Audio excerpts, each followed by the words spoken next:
Hey guys, Frosty Knives here. And I want to talk to you about something that I don't normally talk to you about.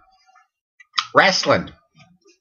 Yeah, I'm a big wrestling fan. I just got done watching Raw, the go-home edition as they call it. We are less than 6 days away from the WWE's pay-per-view event of the summer, Summerslam, this Sunday, August 18th. 8 p.m. And I wanted to talk about it because, this is my channel and this is what I like to talk about. So I've been a big wrestling fan. Sorry if I'm appeared to be scratching. I went to Tampa over the weekend and got one hell of a sunburn. So we're in the itchy stage of the sunburn. So I've been a wrestling fan since I was about 10 years old, way back in the day. Seen a lot of wrestling events live, seen a lot of it on television. Growing up in Rhode Island, I saw a lot of wrestling events in the Providence Civic Center. It's the Providence Civic Center. I refuse to call it the Dunkin' Donuts Center. It is the Providence Civic Center. Seen a lot of wrestlers come through there. Me and my best friend, John D., been to wrestling together, seen a lot of superstars. We got to see Andre the Giant live. So over the years in Rhode Island, got to see wrestling when I lived in Baltimore, the Baltimore Arena. Seen wrestling in Montreal. It's some good stuff. I enjoy it. It's entertaining. I know it's scripted, but what the hell? It's a product on television, and like I tell people, it isn't any more or less real than any other program you watch on TV. So, I take it for what it is, and I realize it's a product, and I realize it's entertainment, but that doesn't mean that I still can't enjoy the hell out of it, regardless of whether or not it's scripted. Most of what I enjoy on TV is scripted. So, that's my rant. But anyway, here we are. And we are 6 days away from SummerSlam, and I wanted to give you my opinions and predictions of the card, as it appears that the card is just about done here. WWE has a pay-per-view every month. I don't get the pay-per-views every month. In my opinion, most of the pay-per-views are nothing more or less better than what you see on TV every Monday night. And I don't feel like I should drop $45 every month to get a pay-per-view. So I get the big three. I get a Royal Rumble, SummerSlam, and WrestleMania. And really, if you're a wrestling fan, those are the only three that count. There's a couple in there that, you could argue matter, like the Money in the Bank pay-per-view and maybe Night of Champions. Or Hell in a Cell. I don't know. Do they even do that anymore? Used to be that the WWE only had 4 pay-per-views a year. 4. WrestleMania, Royal Rumble, Survivor Series, and SummerSlam. That was it. Then later on in life, they got funky. They added a 5th one. They added King of the Ring. They don't do that anymore. Now they pump out a pay-per-view every month. And sometimes it's a good thing, and sometimes it suffers because, when you got to put a show together, and you don't have a lot to work with sometimes, or creative is stretched thin, it doesn't work. So, but here we are. We're coming up to SummerSlam, and it actually looks like it's going to be a pretty decent pay-per-view. $44.99 for the pay-per-view, and it's coming from, where is it coming from? Is it Los Angeles? Let me look. Is it on here? It is Los Angeles. It's at the Staples Arena in Los Angeles, California. In case you're wondering, I have downloaded the WWE app on my iPad. My wife's iPad. She'll kill me if she found out I told you it was my iPad. It's her iPad. Keep the peace. So, this was a good Raw. Up until tonight, there'd only been about 4 matches announced on the card, and today they announced and they finalized all of the undercards, so it's shaping up to be a really good pay-per-view, and here we are with the matches and my predictions for what I think is going to happen, because I watch the shows every week, and then I also troll the internet, and I read the message boards, and I read the scuttlebutt and the rumors that are online of what people think is going to happen and insider information. And, hey, this is what I learned from my spy in WWE headquarters. So, and it's good to watch the show and see if these people, these predictions actually come true. So, here is the card. Right now, we've got a total of 1, 2, 3, 4, 5, 6, 7, 8 matches have been announced. One match is on the kickoff match on the pre-show on YouTube on WWE.com for free. It is an hour-long pre-show. It runs from 7 to 8, and the match and the pay-per-view event runs from 8 till about 11. It's usually 4 hours. And so the kickoff match on the pre-show, which was actually just announced tonight, they had a 20-man battle royal for the #1 contender for the U.S. Championship, and we are going to have one hell of a kickoff match. We have Rob Van Dam versus Dean Ambrose for the U.S. Championship, and let me tell you, I am excited about that match. Disappointed that it's on the pre-show. Thought it should have been on the pay-per-view. People will pay for this. People will pay for that match, but I kind of understand why they do it. Put an exciting match on the pre-show, and that gets the people who are on the fence, the last-minute shoppers, excited. The people that are wait to the last minute to press the buy button. That's why they do it. So, Dean Ambrose versus Rob Van Dam for the United States Championship. I'm glad to see they are making the United States Championship relevant again. I am glad to see that it's a good contender, and I'm going to go on record and say that this is going to be the match of the evening. This is going to be the match of the event. Both of these performers can put on high-caliber matches, and you're going to see some stuff. So look for Dean Ambrose and Rob Van Dam to put on one hell of a match. Old blood versus new blood. But my prediction is Rob Van Dam walks away with the U.S. Championship for 2 reasons. One, I think they need to free up Dean Ambrose and get him out of the mid-card and push him into the upper card and make him start contending for the higher titles. And if you're going to put a strap on a part-time wrestler like Rob Van Dam, the United States Championship isn't a bad strap to put on. So, there you go. Kickoff show, RVD versus Dean Ambrose. The winner and new champion, Rob Van Dam. What else did they announce tonight? They announced Natalya versus Brie Bella. I don't care. Women's wrestling in the WWE hasn't been relevant to me in years. Don't give a crap. This is my prerequisite. I got to go take a leak match.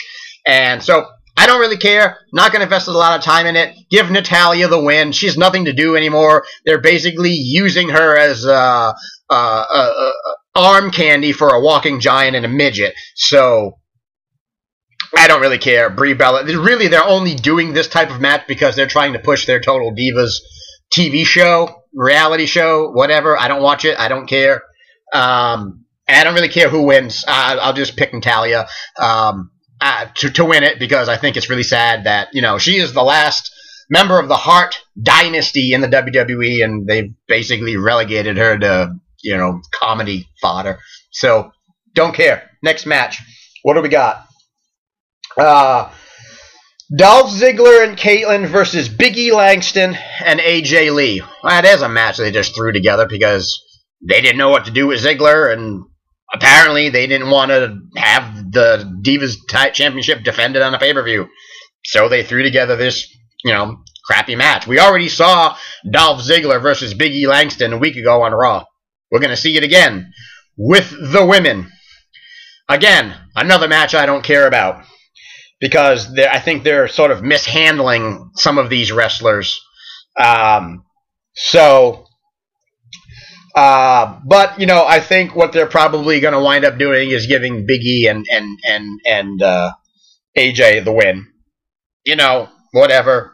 It doesn't affect anything. It doesn't affect any of the wrestlers. Nothing is moved forward. Whoever wins this match, it's just a win. They chalk it off and whatever. I don't really care. So, that's that match. We've got Cody Rhodes versus Damian Sandow. Now, that's a match I will be very interested to see. because I actually really enjoy Damian Sandow. He's like a newer version of Leaping Lanny Poffo. You know, the genius, the Macho Man's brother. Go look him up if you don't know who he is. That should be an exciting match. Both of these wrestlers are good. Both of these wrestlers can put on a good match. Cody Rhodes, brother of Goldust, son of Dusty. You know, I think it should be a good, high-caliber match. They did some antics. Cody Rhodes threw the briefcase, the Money in the Bank briefcase in the Gulf of Mexico. Sandow got a new briefcase. There's been a lot of back and forth on Raw. But I'm going to say that Sandow is going to go for the pin and win. Sandow will win the match. And that's what I think. It would have been nice to have seen the briefcase up for grabs. Maybe whoever wins this match becomes the briefcase is up for grabs, the Money in the Bank contract. But I think Sandow's going to win the match. Whether or not he actually cashes in his briefcase at SummerSlam has been sort of a rumor mill contention online. We'll see. We'll see if he does. I don't know. But look to see Sandow win over his former tag team partner, Mr. Rhodes. He of the love stash, as it were. Now we've got Kane versus Bray Wyatt in a Ring of Fire match. This is very interesting. This is Bray Wyatt's first actual match, debut match in the WWE against Kane. And it's a Ring of Fire match. Now, let me clarify a Ring of Fire match. This is not an Inferno match.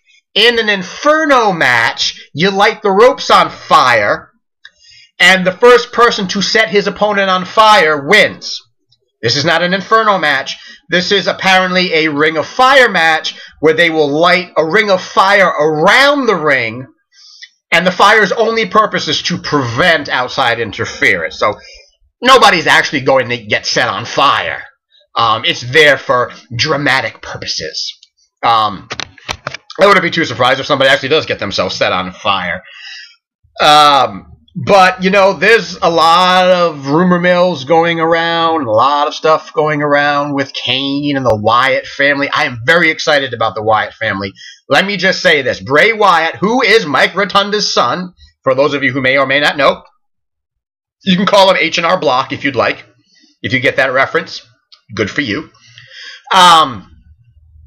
So Bray Wyatt and the Wyatt family, these guys are creepy as hell. They've got creepy promos.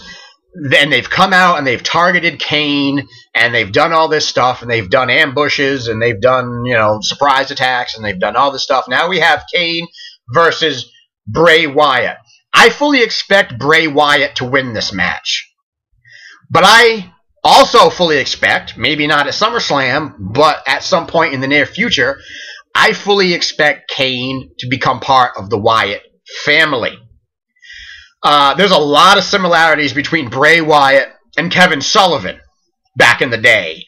And Kevin Sullivan had his little brainwashed minions that, you know, he would lead into battle. And Bray Wyatt is sort of a new, modern version of Kevin Sullivan. And so I'm expecting Bray Wyatt to win. I'm expecting this to be a pretty good match. But I'm expecting him to win in his debut. And whether or not Kane follows the Buzzards at SummerSlam and becomes part of the Wyatt family, or he does it at another point in time, remains to be seen. But I fully expect to see Kane part of that stable. We need to get away from the comic Kane, the hug it out Kane, the, you know, sort of comedy that Team Hell No was, and we need to go back to Kane being the quiet, merciless killer that he used to be. You know, we need Kane to go back to the big red monster, the devil's favorite demon, whatever you want to call him. And by Bray Wyatt beating Kane and maybe indoctrinating him into the Wyatt family, that sets up for some exciting things. So, Kane versus Bray Wyatt, Wyatt for the win, Ring of Fire match. What haven't we talked about? So we've got the World Heavyweight Champion, Alberto Del Rio, versus Christian. I'm not a Del Rio fan. Didn't like him as a babyface. He was moderately okay with the heel turn when he was a bad guy. He's more of a bad guy now because he just beat the crap out of Ricardo there, whatever his name was there, Ricardo Rodriguez, Ricky guy there. You know, he's a pretty good wrestler. He wasn't, in my opinion, a good champion. And Christian, Christian is at the tail end of his career. He turns 40 this year. That's old for a wrestler. There's always that they did a retrospective on Raw tonight about Christian having one more match, one final run. Will he become, the third time world heavyweight champion? I don't think that Del Rio is a good heavyweight champion. And I don't think that Christian will be a decent, I don't think having the World Heavyweight Championship on Christian long-term is a good idea. But having him be an interim champion until until Sandow cashes in, I think that's a good idea. And so I fully expect Christian to win the match, win his third World Heavyweight Championship. A good last run for Christian. And we'll see. We'll see if Sandow actually cashes in his belt, his championship contract at SummerSlam. But that's my prediction. Christian, your new World Heavyweight champion. And we've got 2 matches left. CM Punk versus Brock Lesnar. The Best versus the Beast. This is a good feud. I love Paul Heyman. I'm a Paul Heyman guy. The man's mic work is phenomenal. CM Punk's mic work is phenomenal. Brock Lesnar sucks on the mic, which is why he has Paul Heyman. But he is a beast. And whether you like Lesnar, whether you don't like Lesnar, I'm sort of on the fence with Lesnar. But he is a beast. He is a juggernaut. He is somebody that just really hurts people and just really takes pleasure in hurting people. And he's just that, what they used to call the immovable force meeting the unstoppable object. So, Brock is a beast. And he is that guy. And he is that typical, wrestler, the juggernaut. I don't think Punk is going to win this match. I think it's going to be a good match. Lesnar doesn't quite have the technical ability that Punk has. Is Punk going to be able to get him up in the GTS? Probably not. We've certainly seen that Lesnar can throw Punk around like he's a paper plane. And so obviously Brock has the weight advantage and Punk's the underdog and the little guy and whatnot. Typically speaking, traditionally, historically speaking, the person who looks the strongest on the Raw before the pay-per-view is the one who loses. And tonight on Raw, Punk won and beat down Brock. I expected Punk to lose at SummerSlam. I expect it to be a really good match. I don't expect it to be too technical, but I expect it to be a better match than Brock and Triple H put on. That was more of a brawl, and that was just more of a kind of a slugfest. And I think CM Punk can really carry this match and can really bring a lot to this match in terms of technical abilities and being able to sell Brock's offense and all this other stuff. So I think it'll be a really good match. But I think Brock's going to win. But Brock's a part-time wrestler. He only wrestles like 6 times a year. That's his contract. So, I don't know what they're going to do with the Punk-Heyman feud after SummerSlam, but expect Brock to win what will probably be a grueling and match with probably some really exciting high spots. Might have been a little bit better for them to make it a no disqualification match or put some stipulation in, but they didn't. So Brock for the win on that one.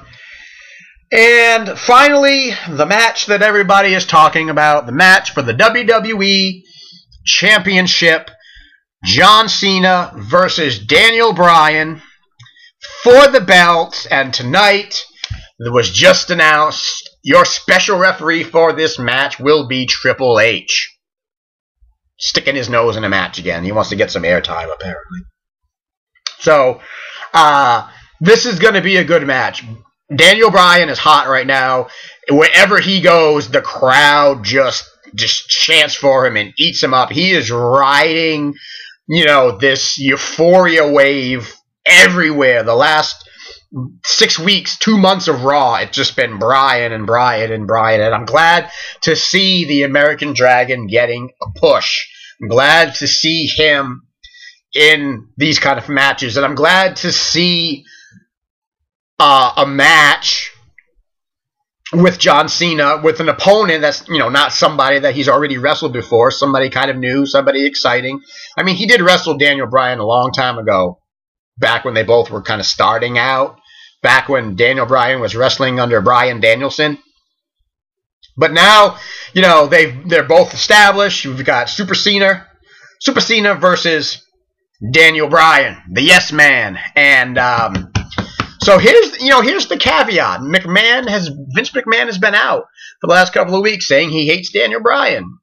Triple H has been out saying McMahon's going to screw Bryan because, he doesn't want him to be champion. So there's this McMahon drama subtext going on out there between this power struggle between Triple H and Vince McMahon, and that's sort of why Triple H is now the special guest referee